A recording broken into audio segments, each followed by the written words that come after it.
Right. How many ticks do we have? We have 1 tick, 2 ticks, 3 ticks. We have 3 ticks, everybody. Welcome back to the 50th live broadcast for the Value Driven brand. I am your host, Aileen Day, and today is a special celebration. It is my 50th live broadcast here on LinkedIn and YouTube and Facebook, and I thought what better way to celebrate the 50th anniversary, the 50th episode, than to invite some of my wonderful friends to come and share in the celebrations, but also share with you out there watching how you can go and create a value-driven brand and a value-driven life for yourself leading into 2022. I know, right? Scary 2022. I'm pretty sure cars were meant to be flying by now. That's at least what I was told when I was 8. I don't have a hoverboard yet. I feel like we've got people to speak to. But alas, it is 2022 and life goes on.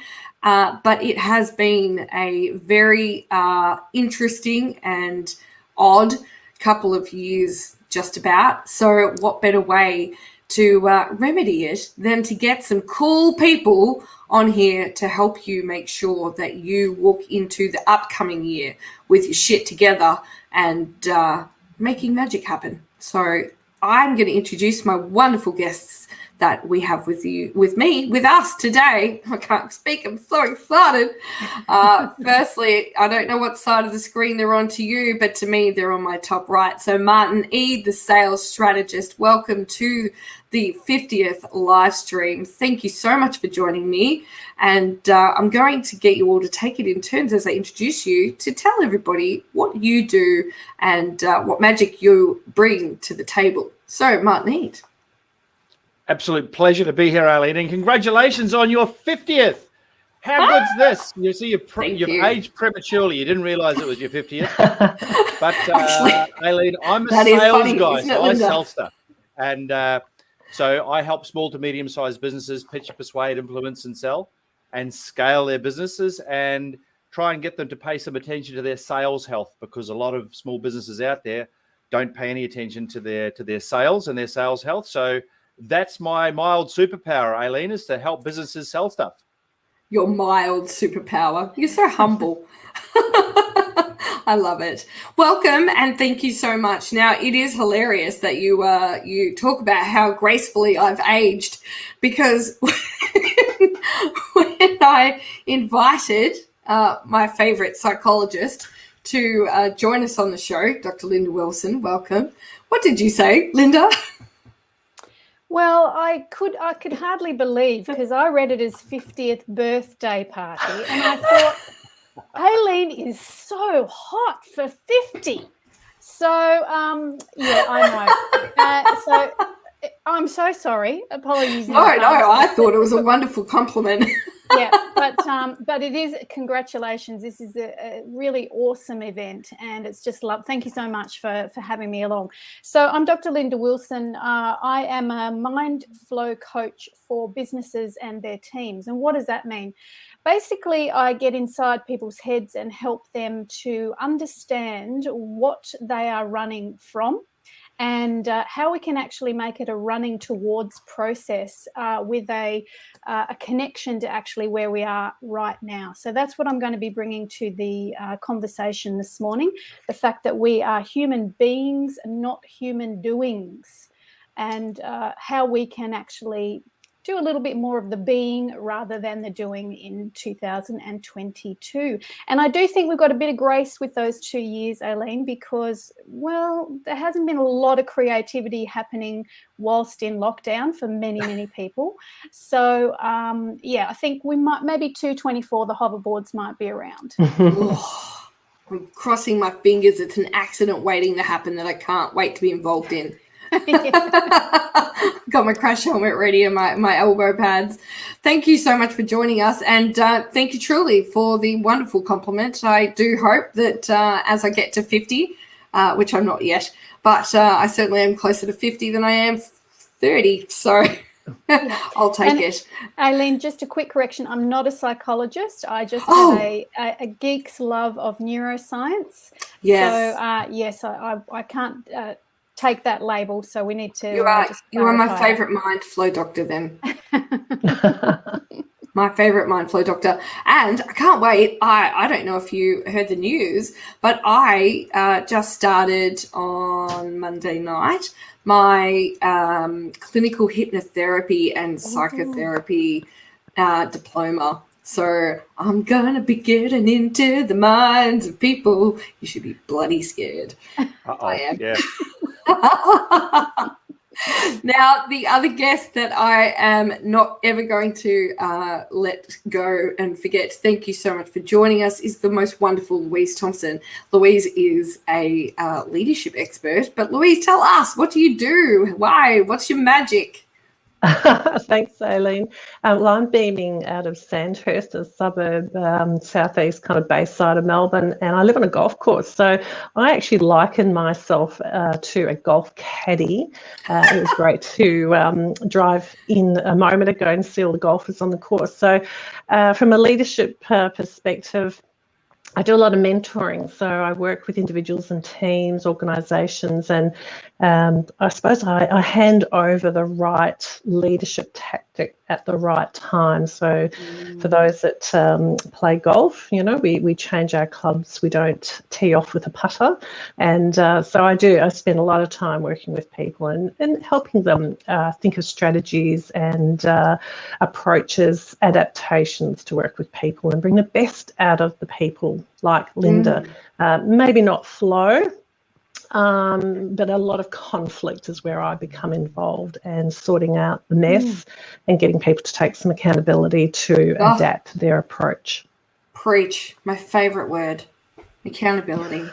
Oh, I love it. I love it so hard. I went and made a membership group all about it. They love it too until they're being held accountable.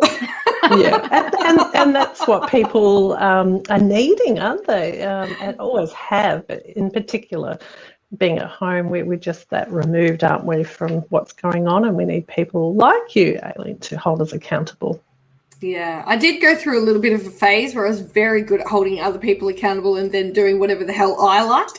But I think I regressed to my parents. My parents always used to say, Aileen, do as I say, don't do as I do. But then I realised, no, I better pull my socks up and lead the way. So lead by example. Now I can't I can't accept excuses, because if I have to do it, so does everybody else.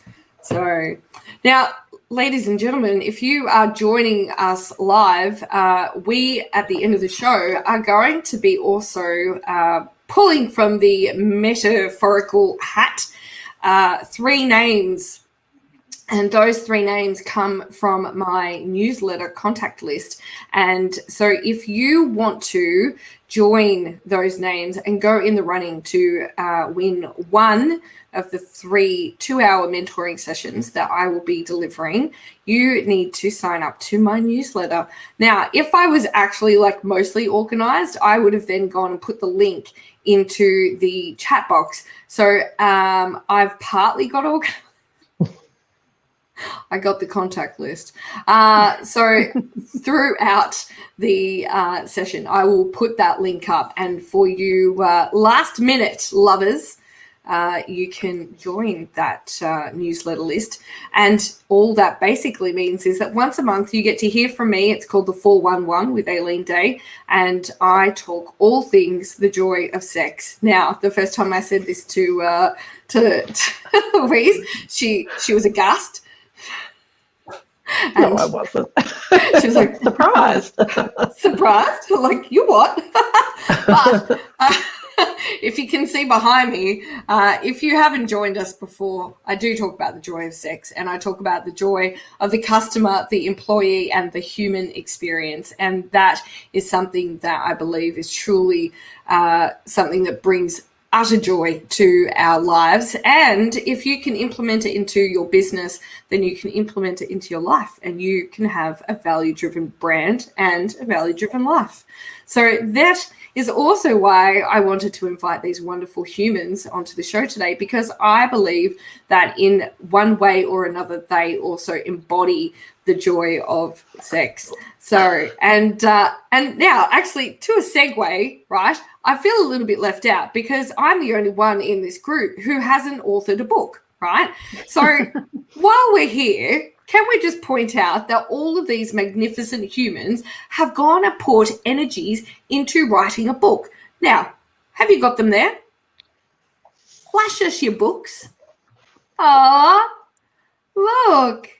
Now, at the end, I will also put links to each of those books so that if you are interested in getting them, you can get a copy for yourself as well. And so, Martin, yours is not a business book. Yours is a fiction.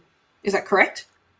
It is. It's a tale of an Olympic hero. So it's based around the Olympic Games, and it's based around a terror attack at the Olympics and how an unwitting Olympian becomes the center of the ire of a terrorist. And the story goes through, it involves a MI6 operative, a retired spy. It involves going right back to the Russian Civil War, and it's a real mixture of which brings it into today's environment. So it's a fun, rollicking adventure of murder, mystery, and mayhem, Aileen. It sounds very thriller-esque. Totally. And I do look forward to wrapping my eyeballs around a copy at some stage. I've started not long ago what's called a habit tracker, and after reading Atomic Habits, and every day I don't have a copy of it with me, but every day I have to tick off all of these habits that I'm attempting to build upon, and one of them is to read 10 pages every single day. So I very graciously recently got a copy of Louise's book. So Louise, let us in on what your book's about, and I'm going to bit by bit read everybody's books. Oh, thanks, Aileen. So my book was a COVID lockdown project last year where I used social media to connect, and I'd say that's probably one of the descriptors people would use about me, that I enjoy connecting people. So I connected online and I thought, well, what am I passionate about? And it's leadership. So I asked people to respond across all the socials. Let's work through the alphabet and tell me about the words that are really important for you to be either used literally or behaviourally. And out of that came a good 7 weeks of absolute enjoyment online globally of people contributing their words, which are now in a very simple 1 hour read of the words that are important to people. And did you say 1 hour? Oh, yeah, I'd say you'd flick through it. It's very simple. It's about deliberate language that we use, but it's lots of activities, Aileen. So it could be 52 weeks of activities for you. But just to flick through it, it's very simple. So it's just encouraging you to become more self-aware of the language that you use and the impact that you have on others. Isn't that magic? I like that language just in itself. Self-awareness and impact. It's certainly something that seems to be going a bit astray at the moment. The old self-awareness. Absolutely, and there's definitely lots of impact occurring, but it's not conscious impact. So a bit of a correction that is required. Yeah, I love that. And I love that you've gone to the socials and everybody's got to have a bit of a hand in, authoring this piece of magic. So that is very, very cool. And I do look forward to reading it. I am a big fan of activities. I think it's the 4-year-old in me. Well, you could start with any letter, and you only need to read about 3 pages per letter, and then you can complete the activity. Ah, there you go. Fantastic. Love it. Now, Dr. Linda Wilson, you too have an amazing book. Tell us all about that.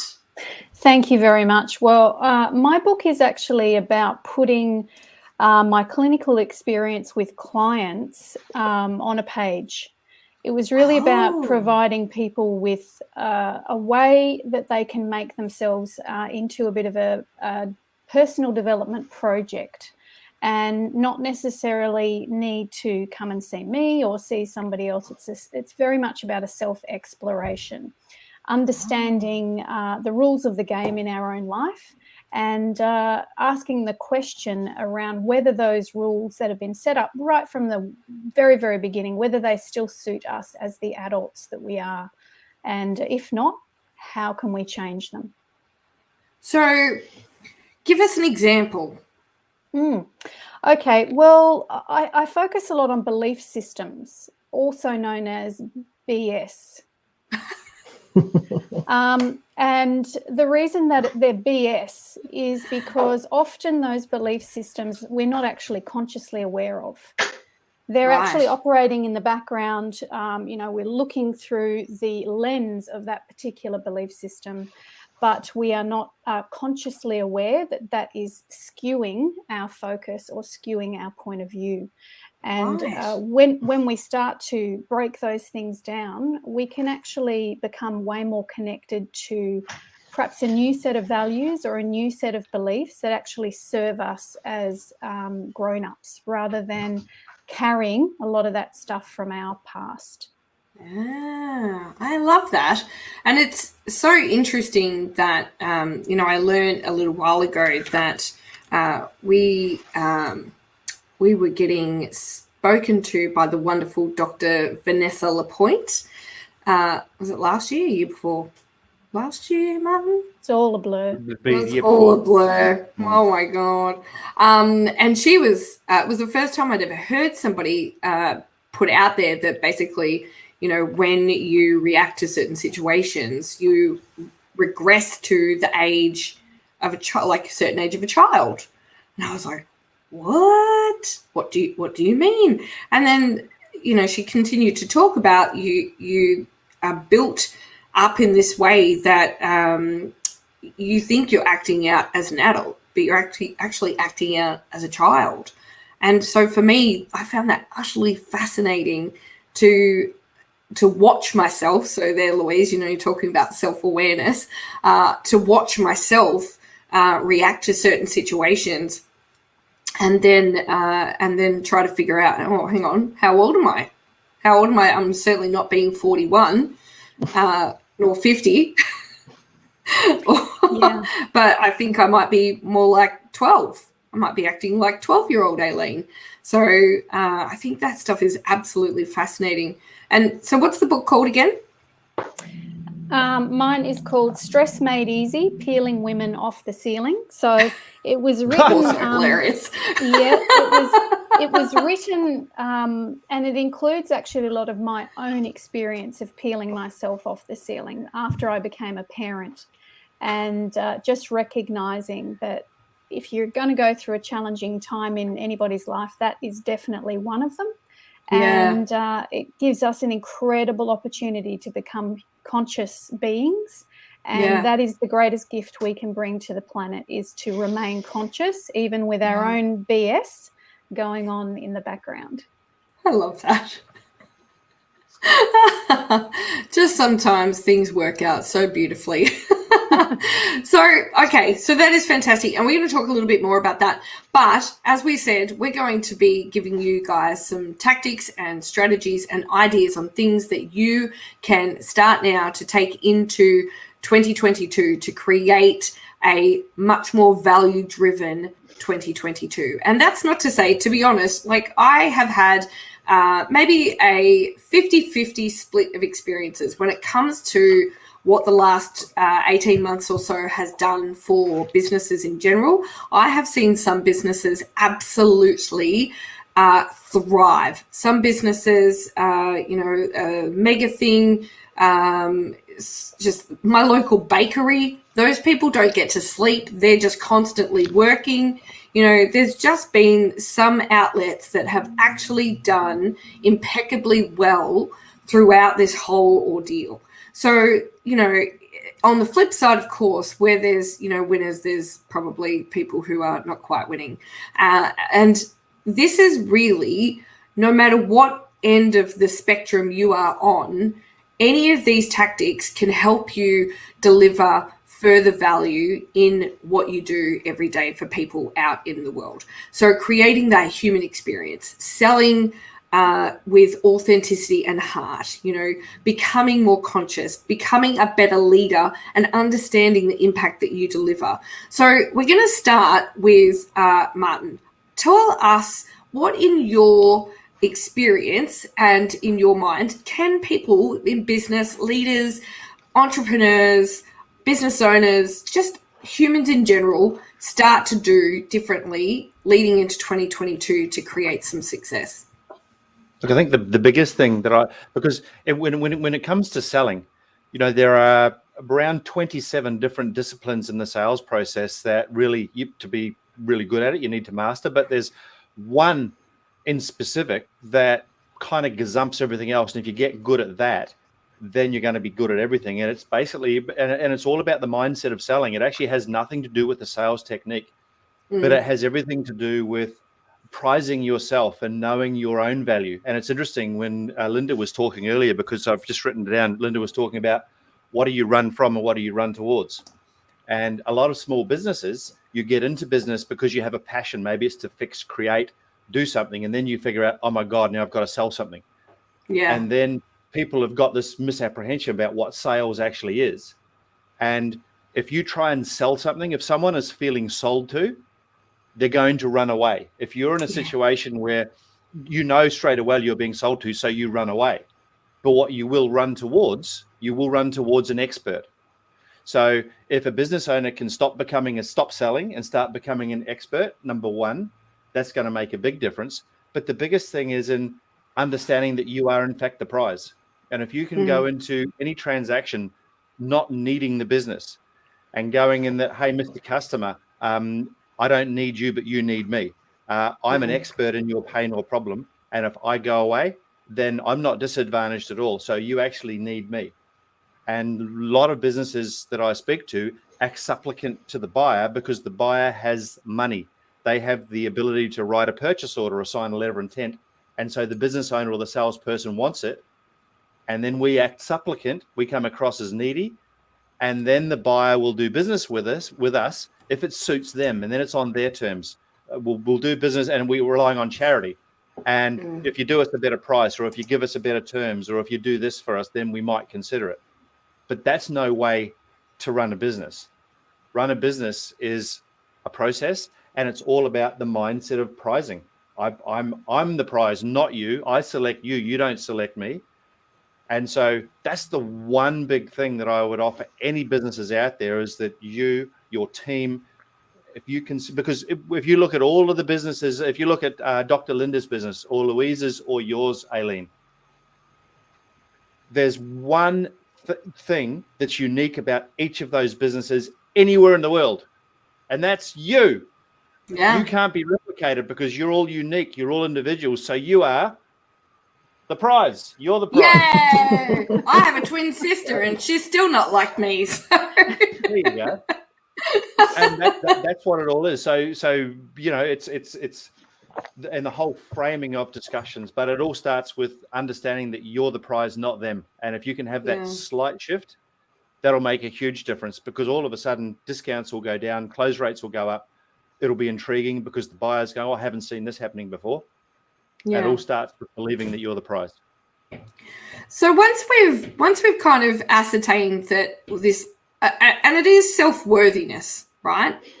It really comes down to this, like, valuing yourself. No one's going to value you unless you value yourself, right? So the same adage of no one's going to love you unless you love yourself. And to be honest, I have gone through exactly the same thing. And before we went live, I was telling Martin about a recent proposal that I did, where I literally had to get out of my own way. And even though for the last 2 years I've been doing a lot of work around valuing myself and my knowledge and my skill sets and knowing what that's worth, despite other people, potentially saying, oh, that's too much, or you're not worth that, or maybe you should just go get a like get a job. Someone said to me recently, so when are you going to realize that this isn't working? I'm like, whoa, mate, watch me. So it's like red flag to a bull. But, at the same time, there has to be that self-worth. So it takes a fair bit of work. And maybe I'll cross this over to Linda or Louise. What are maybe some of the tactics, like the actual activities that we can do? I know what I did, but I'm interested to hear from you. What are some of the actual activities we can do to build that self-worth, to understand what Martin's saying is, like, I am the prize, but that takes some work to get to. What does some of those activities look like? I'll let you go first, Louise.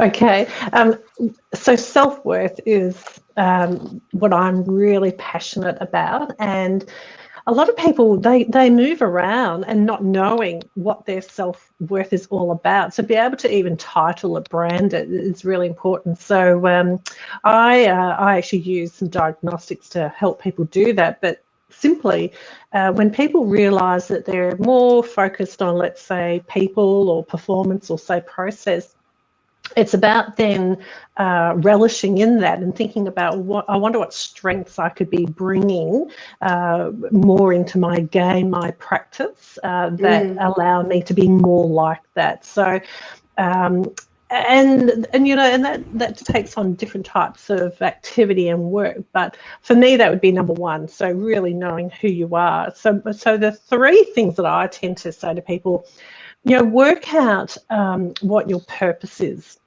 Why are you here? Martin's telling us absolutely be unique, but why? Why are you here? You've got to work that out, and you've got 92 days to work that out by 2022. Live out your passion. We've had love that 18 months. Yeah. Oh yes, I'm always counting how many days to go, how many weeks. You've got to work out, well, what have I been doing for 18 months in all that kind of spare time to work out what are my passion. And it's not jigsaws, and it's it's not gifting nice little boxes with chocolates and sending it to your staff. It's about really, what do I want to do with my time? It's pretty precious. And the third thing is, I think the answer is about leaning into your power. Knowing what your power is, and that's the uniqueness. And I think that just taking more time out every day to think about, well, what made me happy today? At 12 o'clock, what was it? Because too many people are square pegs and round holes. They're not doing the work that they want to do. And if it's if it's something that makes you happy, that's a tick for the self-worth. And it's a tick for the purpose, and it's a tick for passion. But you've got to be able to lean in with your power to be able to listen to yourself and notice, as Linda's saying, am I running away or am I running towards this? Because it's really lighting me up. So I suppose the big simple tip, take some time out, even if it's on the hour, every hour, work out, am I happy right now? What have I done? What did I enjoy doing at that point in time? And you've got 92 days to work that out, and there should be a pattern to work out what is what's the answer to your self-worth and what you should be focusing on next year. So maybe rather than a habit tracker, a happiness tracker. Yeah. Well, that's it, isn't it? Once you work out what you're happy at doing, that then can become your habit. Yeah. Wow, I love that. And do more of that. Yeah. What say you, Dr. Wilson? Thank you, Louise. You're preaching to the converted. Absolutely love that. Thank you. I really love it. And it's just so great to be reminded. I think for me, the one thing that I would say is about congruence. And congruence comes from being the person in your world, the same person in your world, whether that is your personal life or your business life, as the person that you are in your happiness. Exactly what Louise is saying. And that comes from really understanding, well, what are your values? What do you actually truly believe in? what do you want to bring as your value to the world, and how can you live through those values?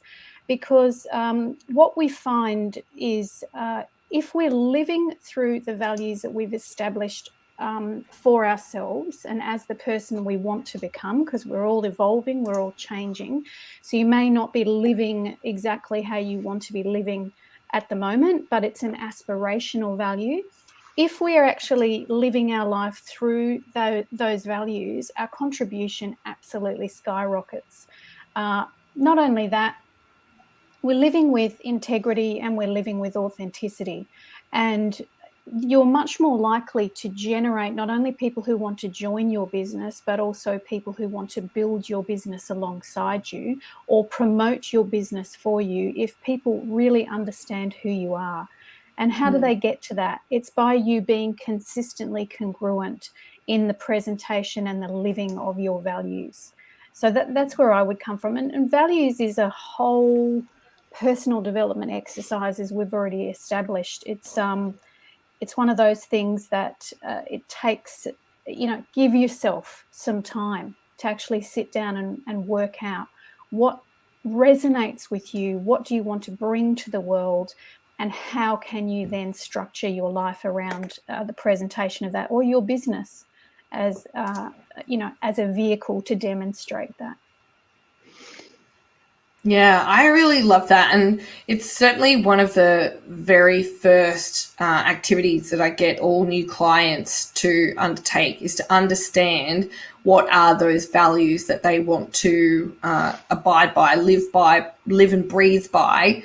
And it's interesting how many people have never kind of consciously considered what that means to them. And it's not just a business situation, right? Because so many times the values that you instill in your brand are so closely, if not identical, to the values that you instill in your life.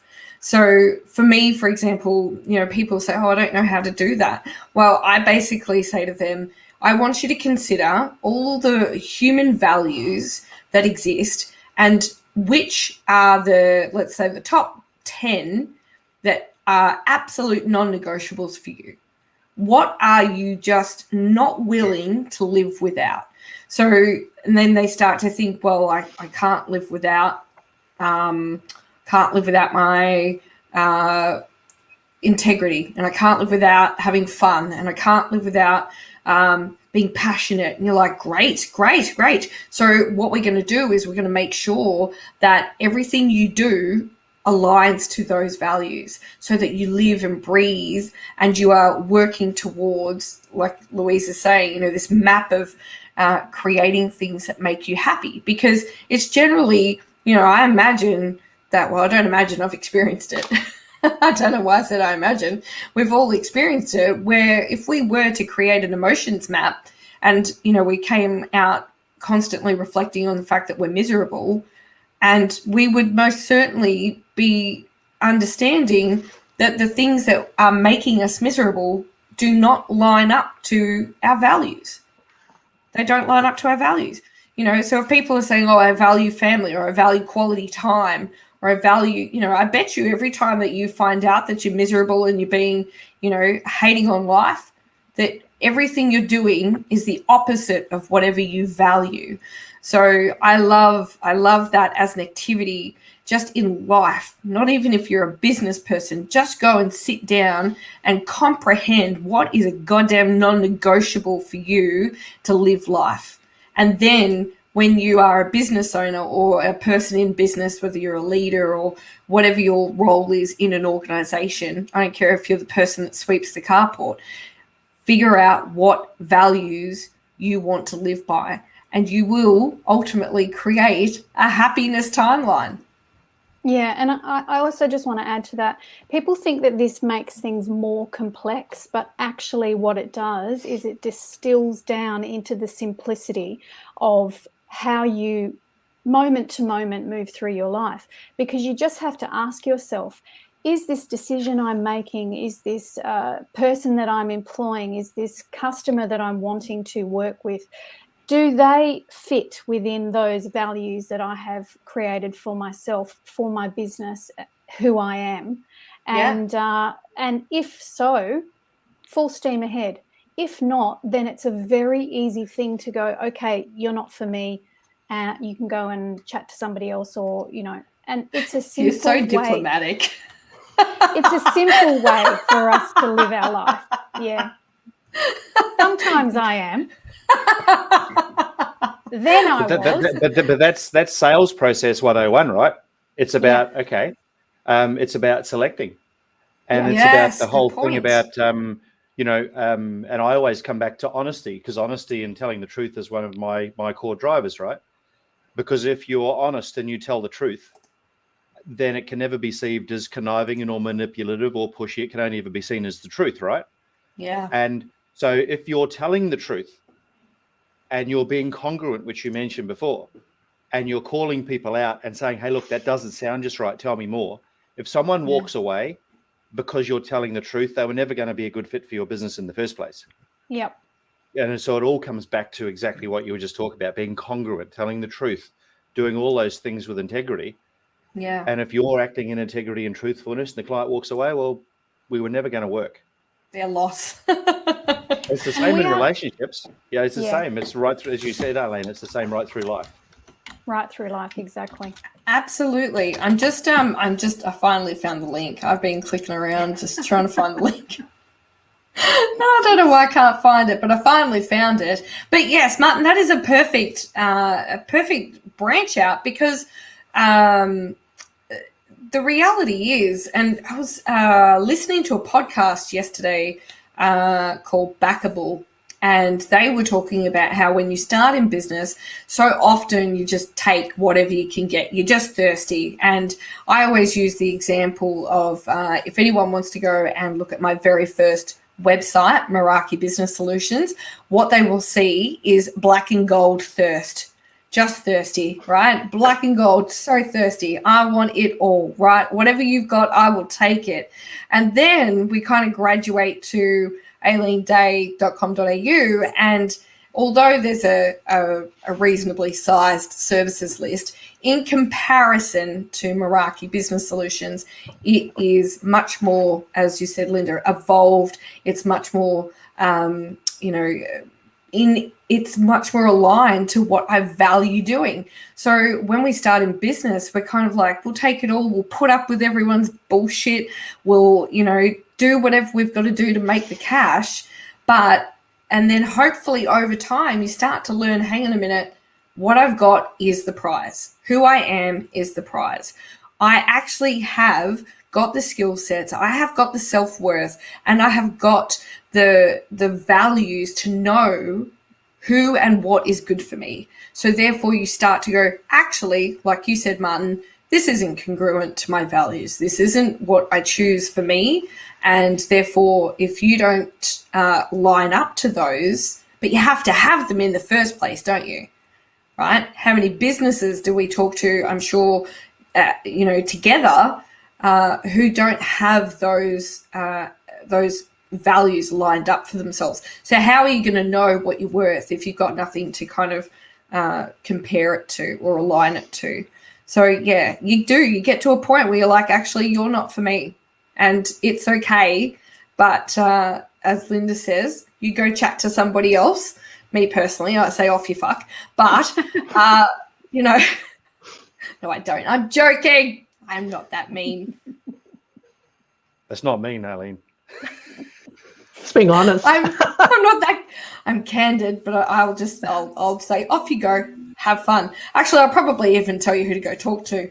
But then on the flip side, I think that's actually been a really fantastic thing for me, because what that's helped me do is I have a number of other consultants who do similar work to me. But as you said in the beginning, Martin, they're not me. They're different people. They have different experiences. They have different skill sets and knowledge and different takes on certain disciplines. And yeah, they might teach customer experience, but they don't teach the joy of sex. And, so every one of us is different. And what I've come to learn is that's okay.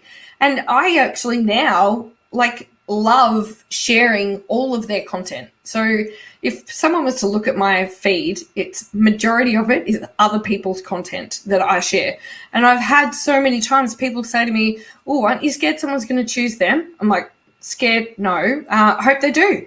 I said, because if they're not for me, then maybe they're for Shelley, maybe they're for Louise, maybe they're for Linda, maybe they're for Martin, maybe they're for whoever, maybe they're for, whoever else is right up their alley and aligns to their values.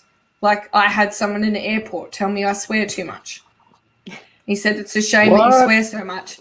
Yeah, actually it was 5 seconds after my first Nail It and Scale It with Kerwin Ray. And our flight had been delayed for the 3rd time. And under my breath, I'm wearing stilettos, mind you. Under my breath, I went, for fuck's sake. and then he started talking to me. This guy started talking to me. And in that conversation, I said something, fuck it. Anyway, so I said the F word twice, once to myself under my breath and once in conversation to him. And he said to me, after asking what I did, and he bragged about what he did, and he said, it's a shame you swear too much and swear so much. And I said, is it? And he goes, yeah, I would have actually think that you would be really suitable to working with our organisation, but you swear too much. And I said, oh, that's a shame. And so I'd just come out of 3 days with Kerwin Ray, who swears like a damn trooper, right? That man puts me to shame. And on top of that, he had said a similar thing that, if people can't accept you for you, then they're not for you. And so I just walked away and I've got my big girl high heels on and I'm like, yeah, and all pumped up and ready to decline everybody. And it happened. And I was like, wow, okay, well, for one, I only saw twice and one was not even in your peripheral. But it was a wonderful, immediate opportunity to say, that's okay. And he said, what do you mean that's okay? He was flabbergasted. His ego was so broken. And I said, well, then you're not for me. I said, why would I pretend to be somebody I'm not?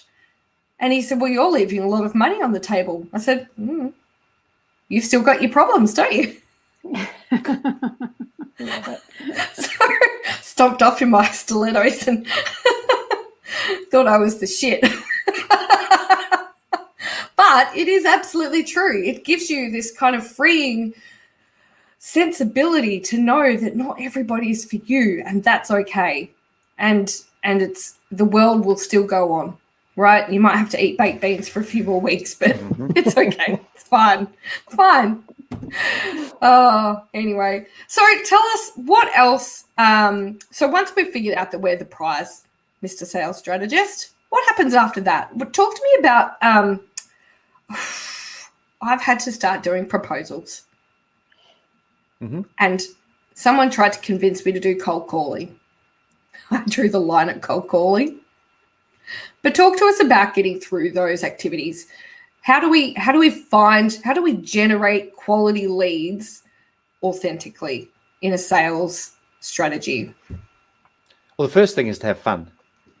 So yes, a lot of people consider sales and they immediately go to fear. But if you change your mindset and go to having fun, you can't be fearful and have fun at the same time. It's actually not possible.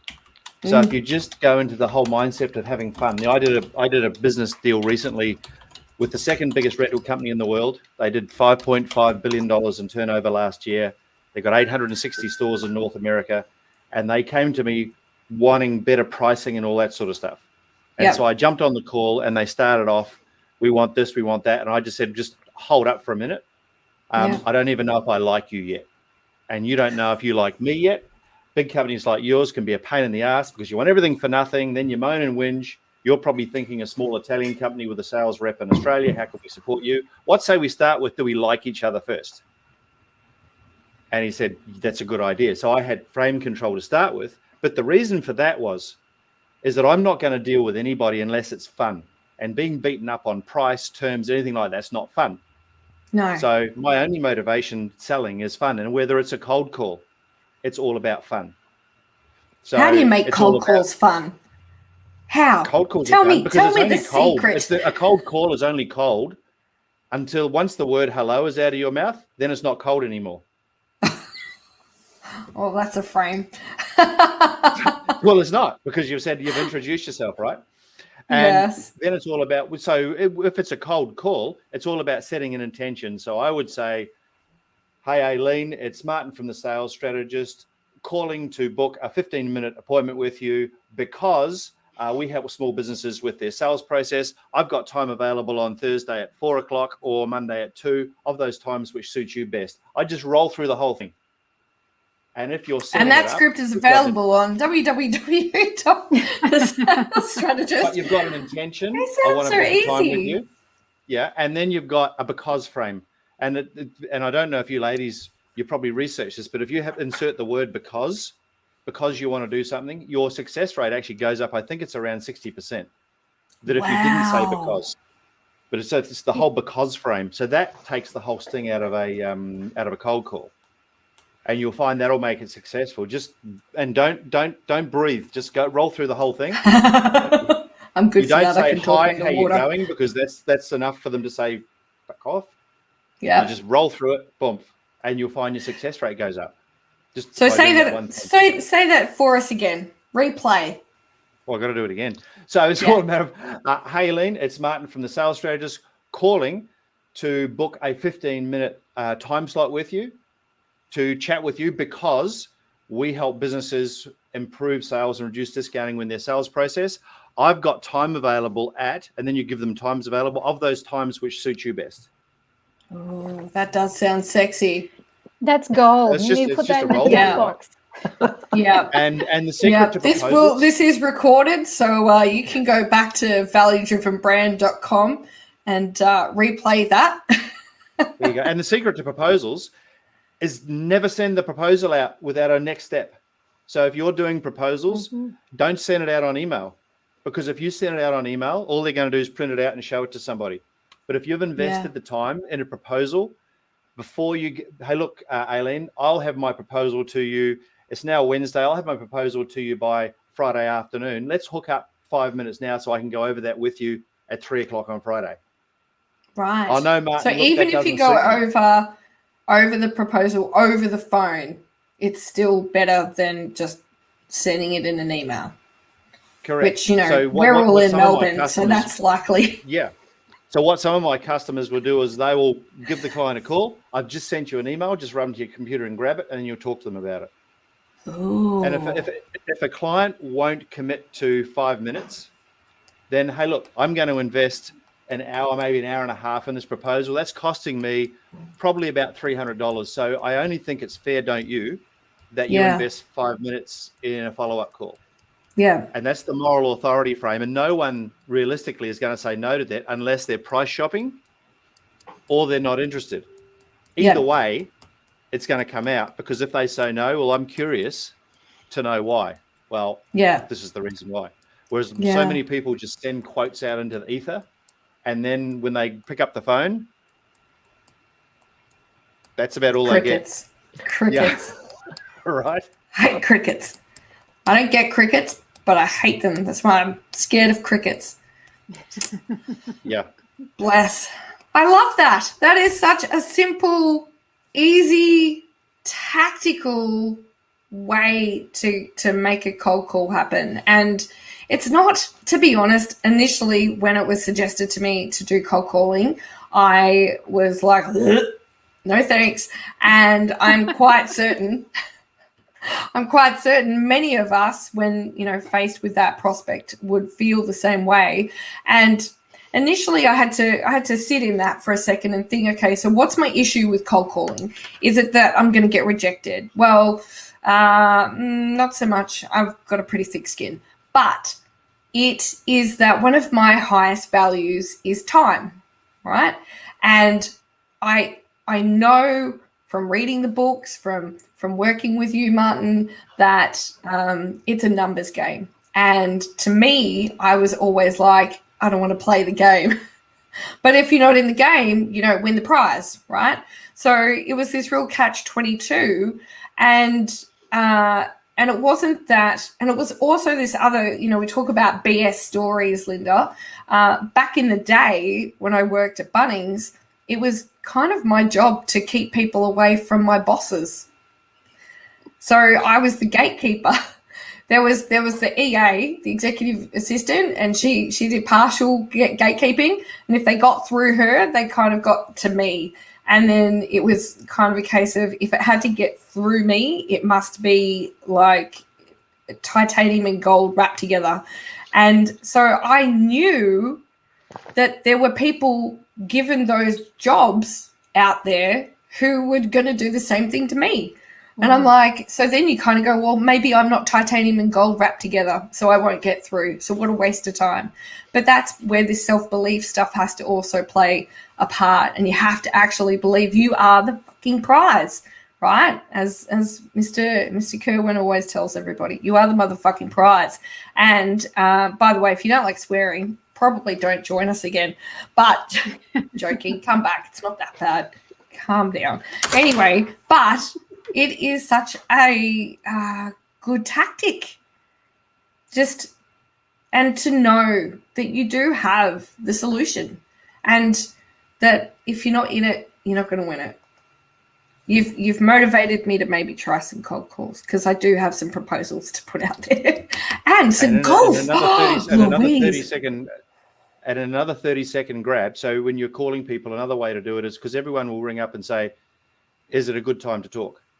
And people are immediately going, what am I setting myself up for? Yes. Whereas if you say, is now a bad time to talk? It's a different frame. No, it's not a bad time to talk. Or if it is a bad time to talk, when is a good time to talk? But if you say, is now a good time to talk, someone doesn't know you. They don't know what they're agreeing to you. Are they agreeing to a 10-minute conversation? Do they even like you? Whereas is now a bad time to talk? It's just a slightly different frame. So I love that. I've never had anybody ask me if that's a bad time to talk. I think that would throw me off if someone said that. I'd be like, no. Intrigue, just instant reaction. Yeah, the brain wouldn't align with that. I love that. That is so fantastic. Thank you. Dr. Linda Wilson, if we were heading into 2022 in 92 days, what might some of your hints and tips be on getting through it, making it a valuable and memorable experience? So I always come back to, how we're going to grow ourselves, because growing people grow businesses. It's as simple as that. Yes. And I came up, you asked us for 3 things. So just stop me if I'm going on for too long. I'll try and make it as short as I can. Go for it. We started late, so we're fine. Cool. So the very first thing is this whole concept of mindfulness. And I can hear, some of the audience members are rolling their eyes and groaning. This is a word that's been bandied around and thrown around for such a long time. But I want to give you a case study as to why this is something that you should seriously take into consideration. We've already talked about congruence. We've already talked about values. We've already talked about that alignment that we need to create personally so that we are living into our happiness, as Louise said. And what I want to talk to you about is a man called Peter Bostelman, and he's from a global tech company called SAP. For all you techies out there, you probably have heard of SAP. Yep. Is that how it's pronounced? I didn't know if it was SAP or SAP. Okay, SAP. Yeah. So SAP took a bit of a risk, and they introduced a mindfulness practice into their business. And basically, Peter talks about, he has a YouTube video where he talks about what this actually created for him in his business practice. And they called it they took the Google term because it was part of a Google training that Google also implemented. So there's some pretty big businesses that are taking a sort of a divergent path and looking at mindfulness practices and what they can add. And their program is called Search Inside Yourself. They have trained, back in December 2016, they had already trained 3,500 people, and they had a 5,000 person waiting list to go through these trainings. Wow. But the big thing that they found after they analysed the data, because you can understand they would want to be analysing their data, is that they had an increase in employee engagement. They had an increase in their leadership trust index. They had a decrease in absenteeism, and they believed that they had a return on investment of 200%. Oh, So now that is like the joy of sex. Yeah, exactly. 200% investment. And what were they investing in? They were investing in their people finding congruence, connecting to value, allowing their brain to sit quietly for a period of time every single day. They also created opportunities within the workplace for people to participate and train in mindfulness practices, whatever that means to you and however that looks to you, because there's so many different ways that you can do this. So that's the first thing that I wanted to talk about. So before we kind of roll our eyes again and go, oh, mindfulness practices. Poor mindfulness. Think about those mega, international companies who are actually utilizing this as a tool. The second thing that I would say is that get coaching. I know I'm sort of, waving the flag of coaching, but I think that so often when we are living through our own BS, we actually can't see the potential either in ourselves or in our people. And that's where coaching can really create a massive difference for businesses. The other thing around that is making sure that your people understand your values and that they are in alignment with those values as well. Because why would you want people on your team who live outside your value system? That means they're promoting your business through the set of values that aren't congruent with you as the business leader. And what's really important about that as well is identifying the personal goals for those individuals who are working with you. Because if you can identify what's motivating them to be involved in your business, and your business can provide that to them in some way, then you are going to get enormous value and enormous contribution from those individuals. Absolutely. Very last thing, emotion equals motivation. So if we can find the appropriate emotional triggers, and I tell you what, happiness, Louise, has got to be the gold standard. If we can find the motivation or the emotion that we can then create, it generates incredible motivation. And who doesn't want a team, or even just for ourselves personally as business owners, business leaders, we need motivation, right? We have needed motivation in spades over the last, 18 months, 2 years, given what people are managing. So get down on your floor with your people and have a play. Find out what's going on in your life, mate. What's actually working for you? What's not working for you? What is going to help you be a contributor to this business in a way that maybe you've never had an opportunity to contribute before? We talked about, Martin called it a soft power, but it actually is Martin's superpower, clearly. And what are your employees, what are your partners' superpowers? Bring them to the light and utilize them. Yeah, absolutely. In regards to that second point in what drives or motivates your, or second and third point really, what motivates you and motivates your team, there's a wonderful book, and I don't have it on this bookshelf, it's in another bookshelf, called Drive by a gentleman called Daniel H. Pink. And it is a fascinating read, and a lot of it is based on neuroscience as well. But it essentially debunks this myth of what makes people want to do things, what motivates people. And so if you are a leader of humans, please, or even a parent, right? If you're a parent, go and read this book, because it's, from a parent's point of view, quite fascinating. And ever since I've had a child, I have... it's been laughed at many a times, but I have practiced my leadership skill sets on my child.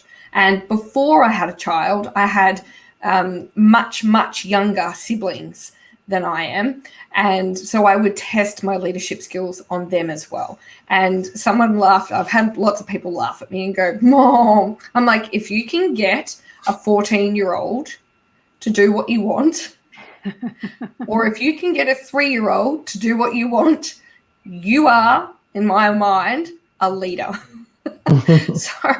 But you have to know what motivates them, right? You have to know that it's not always carrots and sticks. It's not always what you think it might be. It's not always cash. It's not always fame. So you have to, like you said, Linda, you have to get on the floor. And if that's your kids, get on the floor with them and talk to them. If that is your team, get on the floor and talk to them and listen. Don't try to solve issues. Listen for listening's sake, actively listening and having a very clear understanding of who that person actually is and what drives them. And if you want insights further than that to know what to do next, I recommend going and getting that book. And I think one day Daniel should just start paying me royalties for the amount of referrals to his book I've given. Just joking, Daniel. No, not actually give me the money. But it is a wonderful book, and it absolutely sings to what you're talking about as well. And we don't listen enough. And I know that's rich for me because I love to talk. But it is certainly one of the things that I've become very, very, I want to say better at is listening. And it's amazing what you can hear, even when, I always say, even listening to the silence can be deafening. So, listen in. That's awesome. I love that. Thank you. What about you, Louise? Leadership, happiness measures, just being an overall amazing human. How do we become a better leader in 2022? Well, I suppose if I just build on then from what Linda has said, and even using your story with your children, or is it one or child? I'm just the oldest of 6 kids, so right. I've been a parent for a long time. Yeah. So what you would have learnt is that you've got to adapt to every person, every sibling, every employee, everyone that you have a relationship with. And that's what makes the difference. That's what we do. So we know that everyone's unique, but your approach can't be the same for everyone. You need to keep adapting. And it's not being not honest. It's about appealing to their motivation. So if someone is very focused on achieving results, you've got to speak in their language of results. And if they're more concerned about people and wanting to support them, you've got to speak in their language of what we're doing is going to help the staff achieve what they want to achieve. So you've got to keep changing your language. Hence, my whole intent of my book was about the language of leadership, so that you've got to keep choosing your words wisely, and then the 3D approach of acting it out and writing about the same thing, but you've got to keep changing your language. So if anything, if a leader going into 2022 can be very conscious of listening in to the person, hearing how they talk and not mimicking, but talking in their language, you're going to have a better relationship into the next year ahead of us. Yeah, absolutely. And exactly, my question to you was also going to be, what's one of the ways we can do that? How do we learn how to adapt those conversations?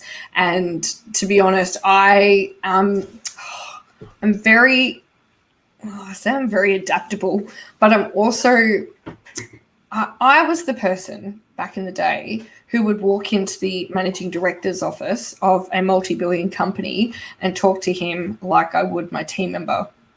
And people would say, no one can get away with that. How did you get away with that? And I said, well, I wasn't disrespectful. I just don't talk to him like he's some overlord, like overarching lord, right? He's a normal human being. But in the same context, there were certainly applications where I had to, with my team, I would find that if I spoke to them like the next person, I wouldn't get anywhere. It would be like talking to a brick wall. And so I'm always fascinated at how we understand how to break down that brick wall. And I think one of the best ways, like you said, Linda, is to talk to people, but they have to be receptive as well. And I would also preface that with, if you're going to talk to them, tell them why. You know, do the because that Martin talked about. Because I want to learn more about you. Because I want to serve you better. Because I want to be a better leader. And that means I need to understand you more. And it is fascinating. And I have done that in my experience. I have literally said, I don't know enough about you. I don't know why we can't communicate. Can you please help me understand what you need from me, because I want to do better? And it's at that point where you say because, and you have to say it with authenticity. You can't just go, because I want to know. Well, that's not good enough, right? I've been watching too much Schitt's Creek. Has anyone seen Schitt's Creek? It's a lovely family show, but it's hilarious. There's a character in there. She's very up to. But you have to have an authentic reason as to why you want to know. Otherwise, what you're doing is quite selfish, I would say. You're asking people to open up and be vulnerable, but you're not going to do anything about it. You're not going to improve their valued life. You're not going to add value to their life. You're not going to add value to their brand. You're not going to add value to their happiness scale. So asking questions, good questions. I'm also the queen of asking questions. But asking good questions and then having a good reason because I want to do something with that information, and not just let you talk for the sake of talking and do nothing about it. And we in customer experience call that closing the feedback loop, right? Mm-hmm. It's one thing for me to ask you, you know, we've all as consumers been smashed with surveys, I'm sure, every other day of our life. But how many times do you actually have an organization or a human being in your life come back and say, hey, because you gave me that information, I can now do this. I can now improve the value of your brand. I can now improve the value of your life.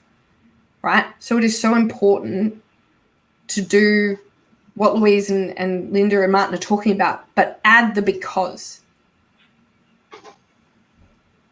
Imperative. So, Louise, once we've done that, what comes next?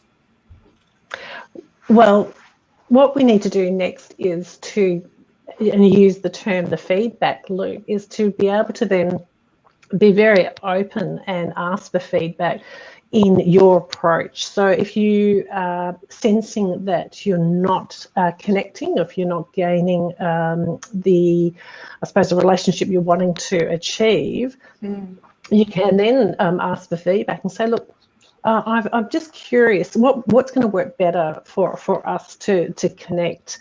How do you prefer us to communicate? And, you know, those communication tips are so powerful at the moment, because we have multiple generations in the workforce where texting is the done thing for one generation and email suits another.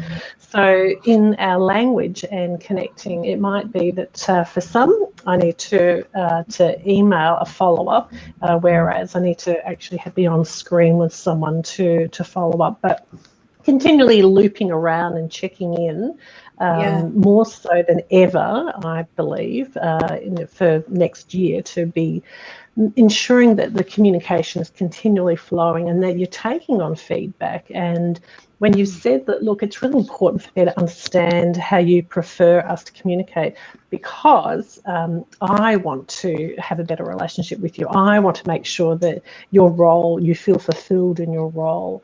And it's just continually looping back. So when I mentioned earlier about having these gift packs, being sent out to staff, for me, that's so it's a sign that do we feel guilty that we haven't been connecting enough, that we haven't had that back and forth communication. The businesses that are going to be even more successful next year, the ones that have always been predictable, have always been deliberate in that responsive communication and honest communication. Timely communication. Timely. Isn't that just the word of the moment? Timely. And not leaving things till it's all too late and custards hit the fan. Oh, goodness me. It's interesting because a few friends of mine who all work for one organisation, that organisation who shall remain nameless and probably need my assistance, to be honest, they have just lost 3 of the best team members, leaders of their business, to the competitor. And the whole 18 months, their communication has been off. There's been no authentic attempts to understand the positions of each of their leaders or their team. There's been no care, no responsibility. Normally it's all care, no responsibility, but there's been no care and no responsibility over the last 18 months. And of course, people grow weary of that. And, generally people don't leave jobs. They leave bosses and they leave businesses. And they were offered... all of them were offered much more humane positions, not necessarily more money, just an organisation that actually gave a shit about them and saw their worth and saw their value and wanted them to be in their organisation, and they all took it. And upon learning of the 3 top leaders leaving, the organisation they currently are employed by lost their shit. And came into the location and tried to beg them to stay, and told them they'd give them pay rises and the good old throw cash at the situation. And they all said no, it's not about the money, it's about the fact that you didn't care. So timeliness and authenticity in showing that you give a shit about the people who are essentially your first line of advocates. Right? Don't underestimate how much your team push your brand. That is a harrowing experience to learn the hard way. Like, you're going to learn the hard way, and they won't be the only ones. It will be ongoing for as long as they don't sort their shit out. So please don't be that organisation. And if you have an inkling that you might be that organisation, you have a plethora of wonderful people to choose from to come and get help. Right? So that is, timeliness is key. It is, when we say better late than never, sometimes it's actually not. Sometimes it's not. Sometimes you may as well just not have bothered. So understand at what point of your employee experience and customer experience that you need to show more care and more authenticity to keep that good thing going. Otherwise, you will find that exactly the opposite occurs. So, ladies and gentlemen, you are just remarkable and so full of wisdom and insights and skills and knowledge. And we all know that I just do these so that I can talk to cool people and learn more shit for myself. So... Actually, that's the podcast. That's the podcast. This is actually my first live broadcast with guests. Normally, I know, right? Normally, it's just me for 30 minutes talking and carrying on about stuff. So if you want to, you are welcome to come back every Wednesday and join me at 11 a.m. Australian Eastern, or I'm going to say daylight savings time, because that starts this week, I believe. Woo! The cows are going to not go to bed. How exciting. The curtains are going to get faded. I'm so excited for all our Perth viewers. I love you. You're so blessed. When I lived in Perth, we tried to get daylight savings multiple times, and the general population would decline it because the cows wouldn't go to sleep and the curtains would fade. Mm-hmm. I'm going to leave that well alone. Yeah. But I would like to say that it's nice to be out of step with the norm sometimes. Yes. So good on them for not choosing to join the rest of us, right? Yes, look, I mean, they're currently having the last laugh, aren't they? So, yeah, indeed. Well done, Perth. Well done. But, ladies and gentlemen, you are so fantastic and so amazing, and thank you so truly for joining me today. Now, before we go, it is the 50th episode, and to celebrate, I am giving away 3 2-hour mentoring sessions. So I have got the list of people who are wonderful enough to have signed up to my monthly newsletter, the 411 with Aileen Day, and I am going to randomly click and make sure that I actually click on the right section, and I'm going to pick one person, and it is Christine Manning. So Christine Manning, you are the first person. Congratulations. Where is my mouse gone? Over here. Christine Manning, you have just won 2 wonderful hours with me. Aren't you lucky? I think so. Congratulations. And where's my mouse gone? Come back, mouse. Come back. There we go. And number 2 is Christoph Trapp. Congratulations. I wonder if these people even know. Welcome. Christoph. That's funny. That's what I used to call my ex-husband, Christoph. And we're going to go for the very... What was that? I bet you called him other things as well. After that, yeah, when he became my ex. Hilarious. All right, last 2-hour session is going to go to Kerry Martin.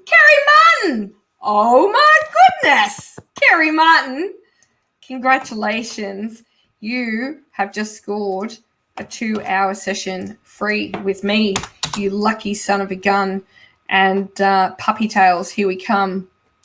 Wonderful. Congratulations to all 3 of those winners. I will be in touch with you separately, and I look forward to spending 2 hours with you talking all things your business and your value-driven brand. And to my wonderful guests, Martin Eade, the sales strategist, Louise Thompson, our favorite leadership expert, and Dr. Linda Wilson, our Mind Flow boss. Thank you truly for your time today and sharing your wonderful skills and insights with everybody. It has been an absolute pleasure. Thanks, everybody. Happy Great 50th. Thank you. Yes, happy 50th.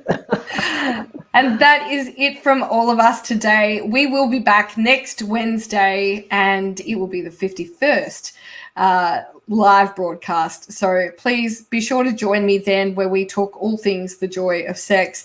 And until then, please go out and deliver value to somebody else in your life, because as we know, what goes around comes around. I'm Aileen Day. Happy 50th.